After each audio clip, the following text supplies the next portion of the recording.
16 сыктывкарских школ, 1 детский сад и детский дом присоединились к всероссийской акции «Бум Баттл». Вот уже 3 недели ребята собирают макулатуру. В итоге все вместе набрали почти 3000 килограммов полезного сырья. Если переводить на деньги, это примерно 12 тысяч рублей. Вырученные средства от сдачи бумажных отходов решено направить на приобретение кормов питомцу Республиканского центра экологического образования Яку Гаврюше. 2 года назад Республиканское отделение российского движения школьников взяла шефство над животным. Елена Кононова о благой миссии.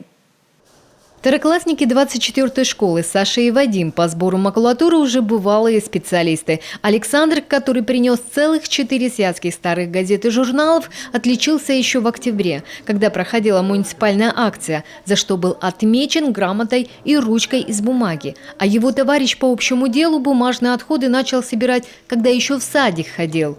Когда ты сдаешь макулатуру, то ты экономишь и деревья, и воду, и энергию. Потому что я хочу жить в чистом городе. И хочу, чтобы животным давали питание, потому что из-за макулатуры дают денежки. И за денежки покупают еду, да, Яку Гаврюше.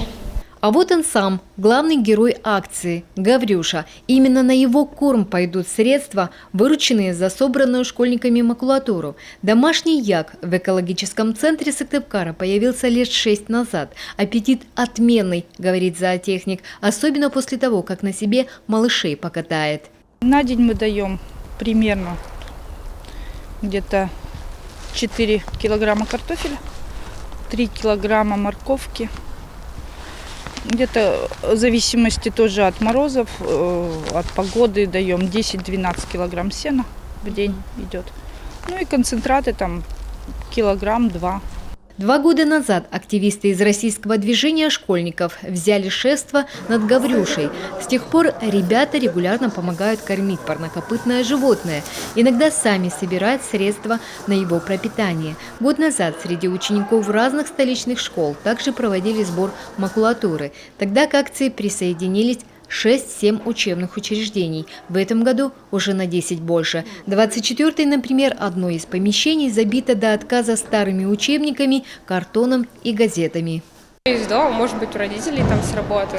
Кто-то с библиотек сдает старые какие-то книги. Больше всех собрали пока, на данный момент, русская гимназия и школа номер 7. Ну вот у 24-й школы сейчас тоже очень большой объем, у них, наверное, тоже будет много килограмм. Сбор бумажных отходов в Сыктывкаре проходил в рамках всероссийской акции «Бум Баттл».